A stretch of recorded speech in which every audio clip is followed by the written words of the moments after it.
Welcome to Modular World. My name is John O'Wells, and welcome to the first show of our new format. We used to do shows with 5 artists for every show and interviews with everybody.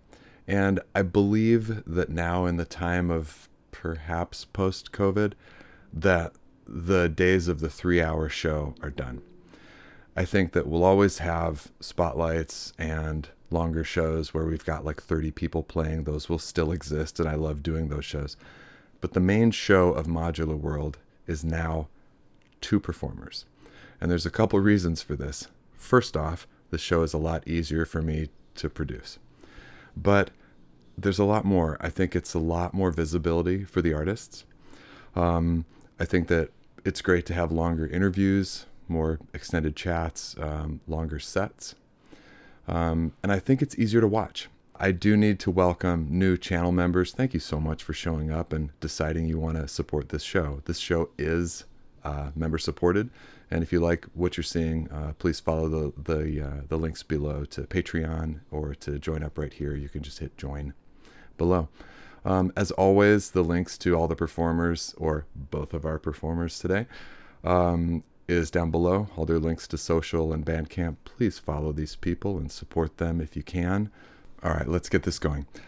Adam Coker, our first artist, performs as WhenIWasWater, a modular synthesist from Ohio. He enjoys cynicism, sarcasm, is an amateur magic 8-ball fortune teller, and likes taking long walks on the beach. Swipe right for Adam. Long-time fan of the show, and just someone I've wanted to meet for a long time. Fantastic social account, which you definitely want to follow. He's working on an EP for his first release. Please welcome WhenIWasWater.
Adam, thanks so much for coming on and doing your thing. Hey man, I'm very, very happy to be here. This is great. I'm so excited, so stoked. I mean, you've been okay. Ladies and gentlemen, this is Adam Coker, aka WhenIWasWater. Dude, it's been like, I mean, you've been, I feel like I have not done a stream and not seen you in the chat. Yeah, I'm a big fan. I mean, love watching you've not the show. missed a show.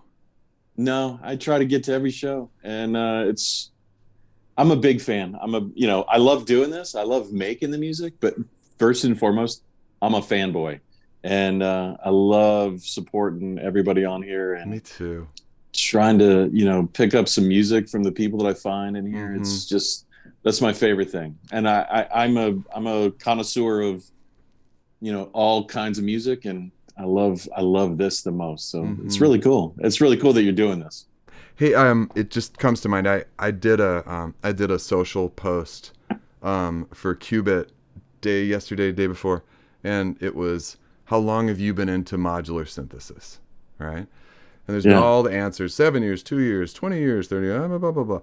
And a couple people said, 8 years and still a beginner, 7 years and just learning still, 10 years and still have no idea what I'm doing. That's beautiful, It's true though. I mean, like, because there's no other art form where people would say that. Been playing the guitar for 10 years, I'm still a beginner. Nobody would say that. No, there's a humbleness about it that you have to, because there's guys out there that, wow, I'm just so taken by, they're just killing it. And I'm trying to, do what I want to do, maintain what my goal was in this, but at the same time, it's still a learning process every day. And I feel like such a noob sometimes, and I know there's people that will, I'll get responses on posts that I've done, and people are like, man, that's so cool. And you're just like, really? Wow.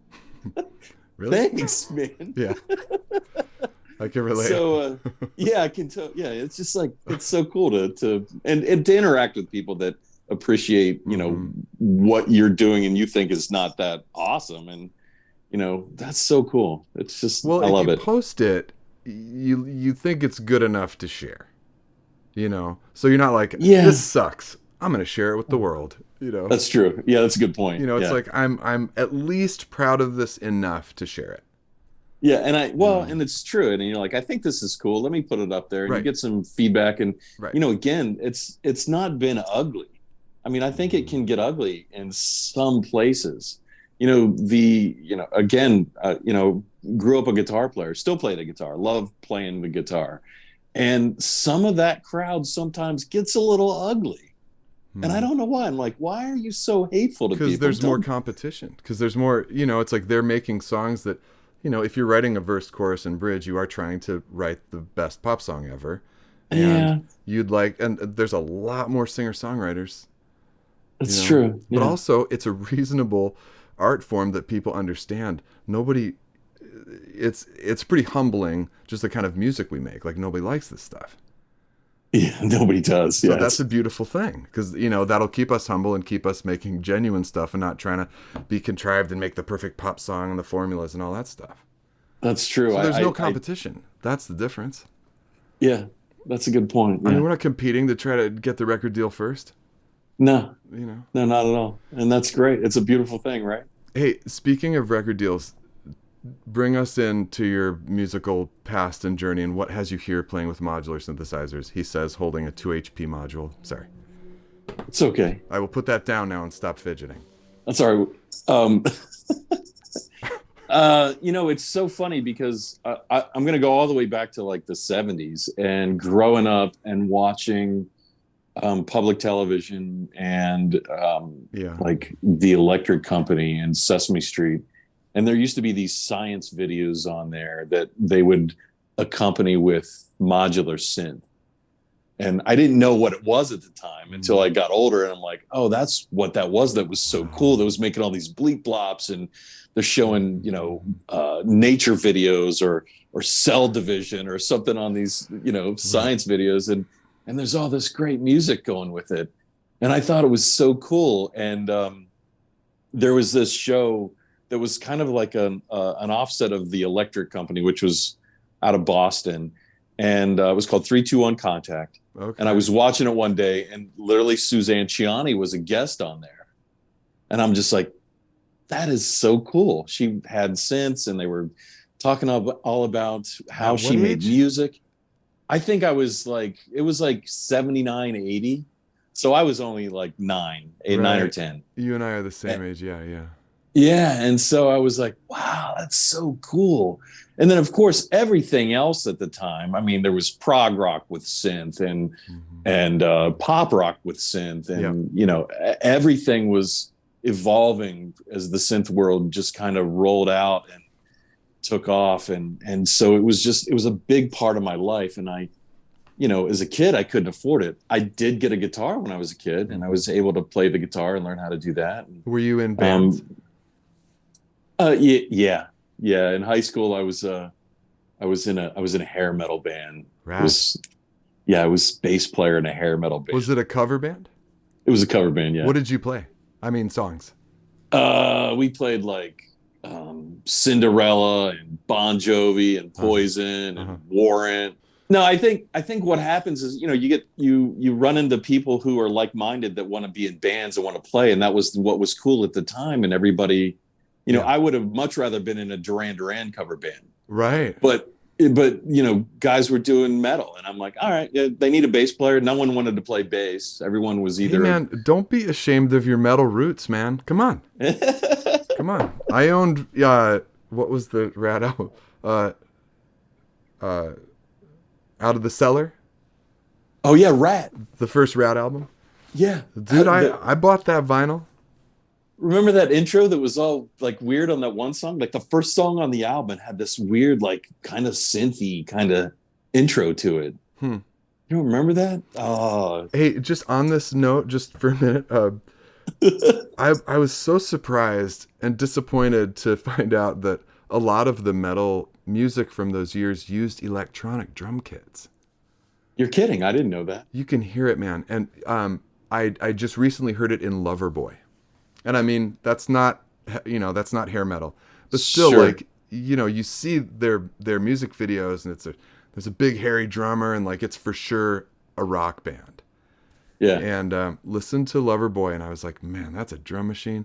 And I know that Def Leppard used that even before Homie lost his arm. Yeah. He was playing. He was playing Kit.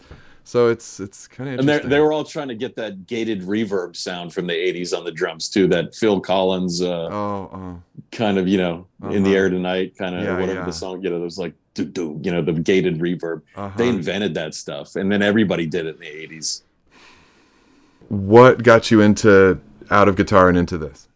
Well, I've never given up guitar. I still play guitar. I mean, I to this day. But okay, always wanted a synthesizer. Never really was able to get into the modular synth. I'd actually reached out years ago to Robert Rich, who I was a big fan of, and I sent him an email, and again he responded. I'm like, this guy is cool. He responded to my email. Yeah. I'm like, hey, I really want to get into modular synth, and he's like, it's really expensive. It takes up a lot of room, and this was like at the time when 5U was still big. He was into the synthesis technology stuff that was 5U, and it was really big. And I'm like, yeah. He's like, it's really expensive and takes up a lot of space. He's like, don't do this. He goes, how about try a soft synth? He goes, try Camel Alchemy and have some fun with that. And I did for a while, and I had a lot of fun.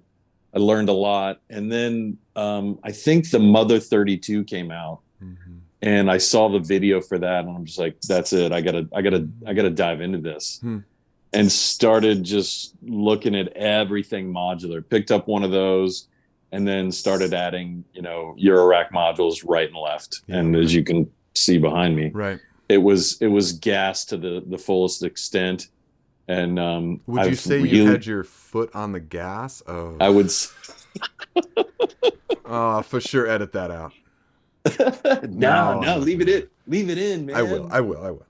Okay, sorry. Yeah, totally had my foot on the gas. And some of it's regrettable. You know how that goes. You get a module, you think you want it, everyone's got it, and then you're like, yeah, why did I do that? And then you end up selling it, and did a lot of that. But really, the journey has been amazing, and I've learned so much. And I still have a great time coming in here and getting down with this stuff, meditating on modular.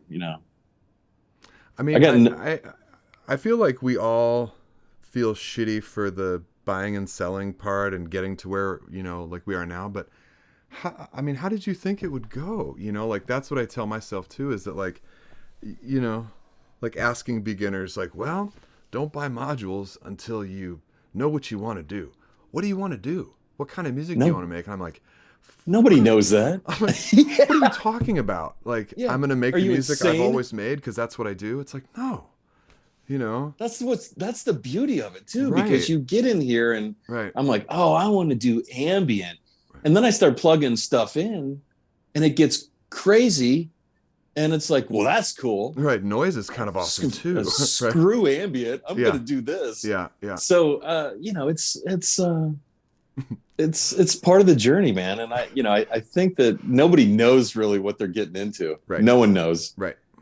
And, I remember I started with, the first case I got was like a 107 or a 104, like Moog skiff, just one 3U. And then I'm like, oh, I'll fill this up and that's it. That's all I need. Right. And then that's all you're going to need. You got that and the Mother 32. You're done. Yeah. So you're done. That's all you're need. Done. And then I'm like, I saw a 7U IntelliGel case and I'm like, oh shit, I got to get one of those. Then I could have twice as much shit. Plus the 1U row. Damn. They got all those 1U modules, man. I could fill that up in a minute. And then I was like, that's it. That's all I need is that one. That's all you need. Got another one of those. Oh, shit. I got to work more overtime. Right. So, yeah. I do want to stay married, so I'm going to focus on that. Yeah, exactly. Okay. So. Sorry, what? No, it's okay. I'm listening. Come on. Go ahead. No, I got nothing. No, okay, I'm tell me about recording and releasing and where you are with what's going on. So I record all the time. I have a SoundCloud page that I put recordings on. I've not released any. My goal ultimately is to have a Bandcamp release, maybe just an EP. I'm working on that. Maybe. You said maybe. Yeah, I mean, it's not set in stone. I mean, I'm just happy being in here and making sound. It's part of the journey. If it never gets recorded or released, it doesn't matter. I'm not a perfectionist, but at the same time, I want to feel good about it. So, want to, getting to that point, the recording techniques, making sure I'm making a dynamic, sound and recording, and then getting it to the right people to, master, because I don't have that skill set. And, and I've worked, I've been fortunate to run some things by a few people that were, giving me good feedback.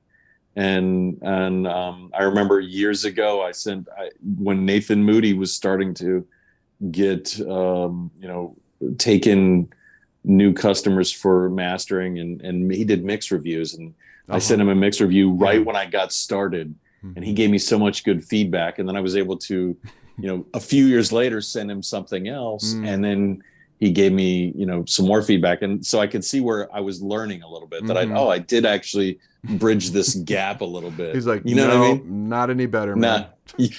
Still really sucky. You might just want to stop, man. Love, Nathan. Yeah. Send.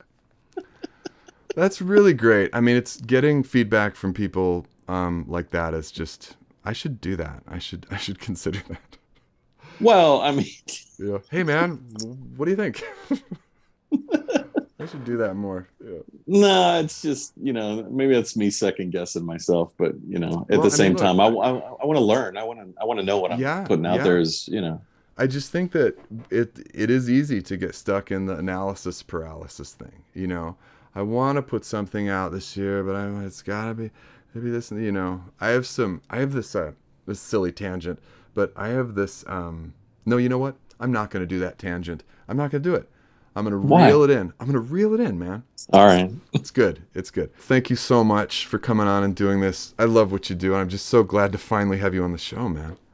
Hey, man. Thank you so much. I appreciate all the times that I've got to be on the other shows, and it's not your first time, but it's your first sit down and talk time. Well, no, yeah, but the patch on challenges, you were nice enough to let me jam on, so that was cool. I appreciate that. I love you, man. Thank you so much for doing this. Love you too, man. Hey, I appreciate it. Let's talk soon. All right, man. Take care. Thank you so much. What a great guy. Really happy to finally make the connection, Adam. All right, let's set up our next performer. We have Tim Manuel, who hails from the UK and performs as Shimura. Shimura creates generative beat structures underscored by immersive drones spanning multiple genres. He records tracks live from hardware, fully embracing the raw dynamics of the DAWless approach, and he just released his first album, Transmission, on the Petite Victory Collective label just a few weeks ago in February. So, my friends, please welcome Shimura.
All right, here I sit with Tim Manuel, aka Shimura. Man, I've wanted to meet you and do this. I'm just so glad to have you here, man. Oh, it's a pleasure to talk to you, Jono. I mean, you're like, Thank you for having me on. You're one of the most prolific posters on social who I follow, who I really like. I'm looking for the daily Shimura post, and I was, enamored, I guess, at first with the pulsar and the ornament, but it's your integration with eurorack that I think is like, it's just this like mess of cables. We can't quite see your eurorack, so you've got this like magician thing happening. Anyway, man, it's great to have you. I loved your set. It's just so good to have you, man. Great to be on, Jono. Thank you.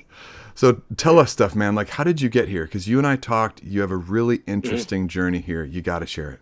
So for me, it all started during lockdown. As a kid, I used to DJ, put a lot of records, and I started getting them out. In lockdown, had a bit more time, started making these mixtapes. And the music that I was gravitating towards, it was a lot more, I guess, noise, drones. And, I realized that you can make, a 1 hour mixtape and you don't really need to stick to one particular genre. If you have like a particular mood that is common to all your tracks, that's enough. Like mood, vibe, almost transcends genre or tempo. You can just put it whatever you want in. I really believe very strongly in that. Yeah. And I feel like there's room for everything, every type of music, so long as you put it in the right context.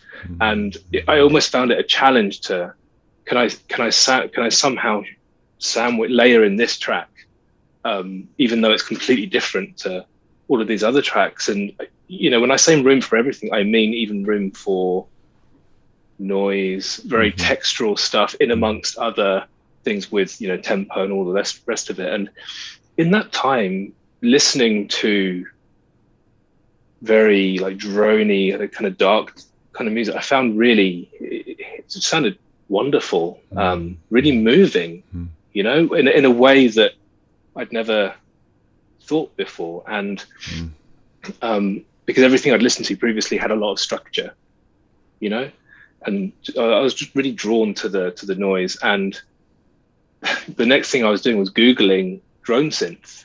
I thought, let's try and make some of this music for myself, right? So, put drone synth into Google, and amongst other things, the Lyra 8 pops up, So I read a bit about, Then I read a bit about SOMA and watched a couple of videos on YouTube, and the company seemed really cool. And so then I jammed on the Lyra for a bit, and that was really fun. And then, a few months later, this is now start of 21, I bought the Pulsar, and you found your calling. Yeah. And I consider myself to be extremely lucky in terms of the context that I bought the Pulsar in, that, the Pulsar is like an all-in-one modular unit amongst other things, right? It has everything, envelopes, oscillators, filters, and I didn't know anything about any of that.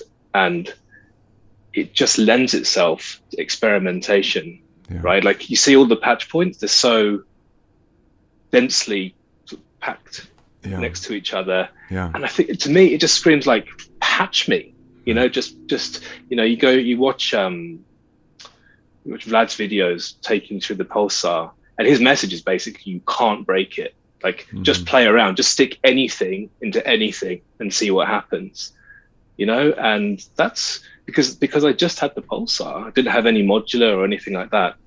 I just spent hours and hours just noodling, really, just playing around. And it was noise really at that point. And to me, that's a really wonderful period. Like now, I guess I'm writing music with more structure, and in a way that was a really great time because it was just so experimental. Yeah. But I think if I got the Pulsar now, after, being familiar with modular, I would have a very different relationship to it. Absolutely. Yeah, I think that one of the most interesting things when you and I first talked was exactly this, was that I sit down at my Pulsar, and even though I supposedly know all these little, modules, VCAs, envelopes, switches, inverters, I still sometimes sit down and I'm just like, what do I fucking do? Whereas if I didn't know the little bit of synthesis, which I know, I would be more exploratory, but I'm like, well, you got to do this to get to that, It's really interesting. So, you're very new to this. Yeah. I guess I always wanted to write music, and I knew the people that did it, and I always associated creating music with computers, with software, maybe hardware with loads of menus, but and that to me was always a barrier. I can't really work in that type of environment, just a bit of a barrier for me. Whereas the Pulsar and the modular, I just find so intuitive. It's so immediate, right? Connect the wire, turn the knob, see what happens, keep going. One thing which struck me also when we first spoke was that you have a really mathematical brain, and I think that really suits what you're doing here. Like with your work, what you've done in life, it seems like you're pretty set up. I think for a lot of us, for sure myself, I am not mathematical, and the logic and the stuff that is behind modular a lot of times just eludes me, and I've really got to just work it. Like this was easier for you, I think. It does feel. I guess it's nice to solve problems. I do think modular is about solving a lot of like really small problems, and it's nice to be on a learning curve, right? It's nice to figure stuff out. There's a ton of information online, and you can just plug away late into the night, and just through trial and error, you figure it out, right? Yeah, I do think it comes reasonably naturally to me versus say doing stuff on a computer. So let's review. He's been playing with this stuff for a very short time and already got picked up on a super cool label for your first release. Like, congratulations. Thank you, man. I'm so chuffed with it. Petite Victory Collective is the label. Yeah, They're out of where? Copenhagen. All right. Yeah. And how did they find you? Well, I guess mainly through Instagram. That's how the connections were formed, a slight digression into the Instagram synth community. It's so awesome. I learn a huge amount from people there. It's super nerdy. You can talk about whatever you want with people. And I got talking to some people who ended up writing albums, and they got signed to that label. And it's inspiring, right? It's like people just like you and I who go and write music and then get it signed. And I just thought, well, if I push and create finished tracks, it was an inspiration to actually start recording properly and to start finishing tracks. That if you do that, because I always felt reasonably confident in the type of music that I was making, I just figured if you actually finish it, put it out there, it might stand half a chance. So the PVC, the label, I became aware of just through Instagram and through other people that I knew that got signed to it. And, I started reaching out to them when the album was like, 80-90% done. The whole album is quite a funny story, right? I started recording music properly around last summer. When I say properly, I mean not my phone, to an actual computer. And I started every time for every patch, I would record something start to finish. And by maybe autumn, I thought, I've got like an album's worth of material, because there's a couple of things that I was really happy with. But I guess every day that passed, I was spending more time with the modular, and I was getting better and more confident. And I was saying to people, I think I've got an album, and then by the time I actually went to start finalizing tracks, I looked back several months and I was like, I can't put that on. You know, I realized the things that I was certain about, I didn't want to include anymore because I guess things had moved on a little bit. So actually I actually wrote most of the album after the point at which I told people I had an album, because I was so focused. The stuff had changed. Stuff had changed that much. Yeah. Good for you for watching that and really trying to keep it coherent, you know, because it's hard when we've fallen in love with. For me, it was with video where I would shoot something and there was a shot that I had to have in it, and my wife would see it and tell me that we didn't need that. And then, you know, it's the same thing with songs. It's like, well, even worse, really, because there's so much emotional stuff with music. Yeah. I couldn't possibly just throw this away, but it's like, well, is it coherent with what you really want to do? Yeah. You know, and that to me was so fascinating. Like, I grew up with albums, you know, in the 90s and early 2000s. Like, maybe people are listening to albums a bit less these days, but back in the day, it was all about albums, you know, and I still talk to my friends about what it means to be an album. And I really took a lot of that into this. You know, it needs to be cohesive. Yes. I didn't want tracks to be like total outliers, and that made for some really difficult decisions where you just had to say no to certain things. Right. And it's so personal, right? Like, there is no other person really in the world that you can get an opinion on about that type of thing, because you're the only person who's written that stuff. And certain tracks which you were set on including and saying no, that's a tough thing, right? You know, one thing I did to handle this a couple of years ago, or it was like 6 years ago, was I was going to put out this record, and I had like 20 songs, and I was going to go through them and pick the best ones. And I liked every single one of them. So what I did was I created this double album where there was one that was a little bit sharper and tighter, and one that was a little bit gooier and mellower. So it was like nothing got lost, and they were both really coherent thoughts. And consider that, you know, because everything you're doing is so top notch. And thinking of songs that didn't quite make it, I'd be really curious what those were.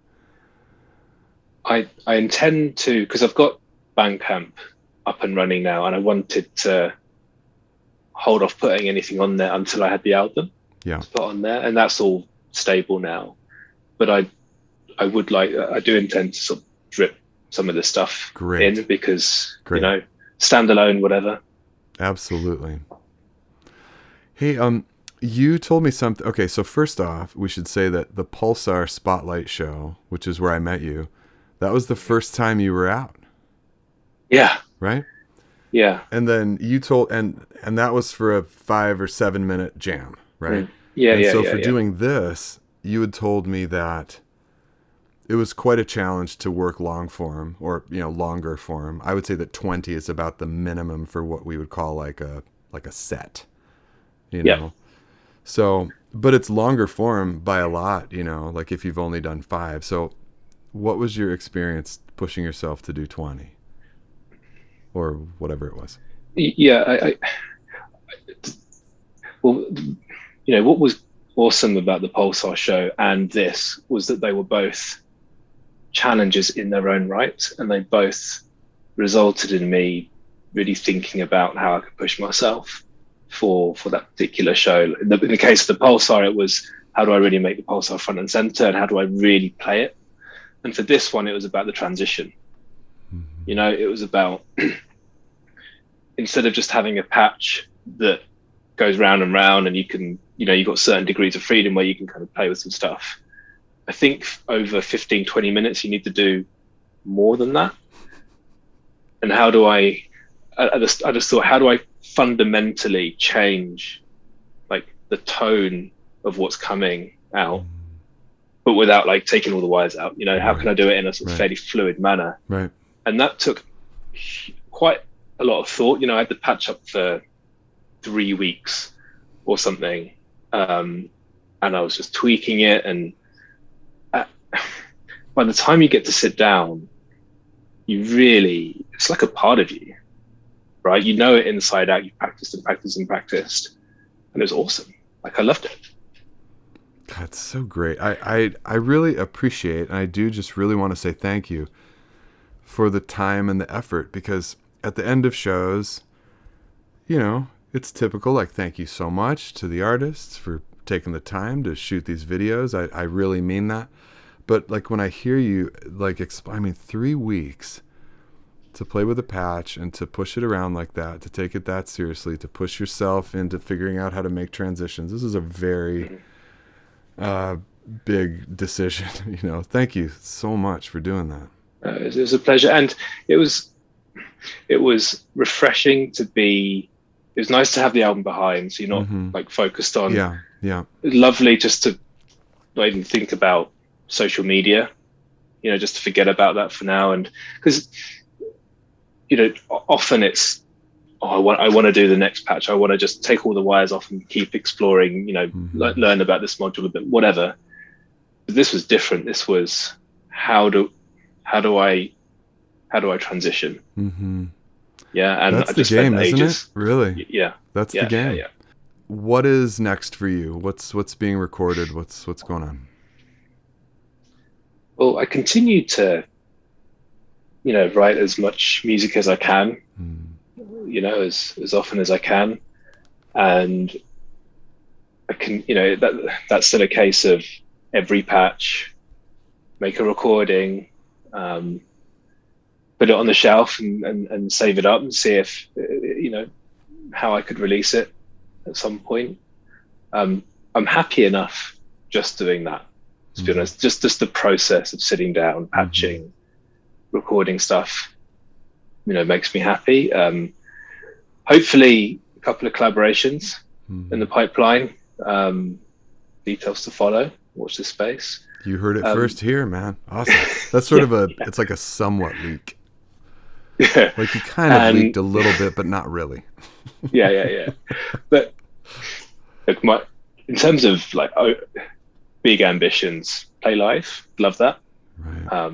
You've not done that like ever, even with the DJing? Well, no, you obviously did it DJing. DJing, yes. Yeah. But not with the modular. Hey, one little question that I wanted to ask you earlier and forgot. I'm glad I thought of it. These mixtapes. Yeah. They're on Mixcloud, I think. Oh, really? Yeah. Will you send me those links? Yeah. Oh, shit. Yeah. Okay. So down below, always the links to all the artists and all that. But we will include this very special mixtape situation. Yeah. I would love to hear those. I'll send it over, man. Oh, please. Yeah, make sure, because then I'll put it in the description. Cool. Oh, that's so cool. Okay. Just thank you so much, Tim, for just coming and doing this. I'm just really stoked to share your music and to have it out there. I've been a big fan. My absolute pleasure. And John, I just, you know, one word from me. I'm sure that I speak for others, right? But thank you. Honestly, thank you for what you do in the community, making platforms like this. It's really meaningful. It makes a big difference. It's a huge thing for me. So it's on behalf of others as well. Thank you. Cheers, man. All right. My friends, this is Tim Manuel, aka Shimura, right here. And that's our show.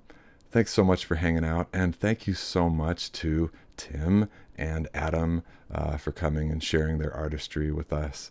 And let me know what you think of the new 2-artist format. Was this easier to watch? Was it shorter and good? Do you miss 5 people? How you feeling? Thanks again to channel supporters of the show. And this is a member-supported show. So if you like what you see, thanks for helping out. We'll see you next time on Modular World.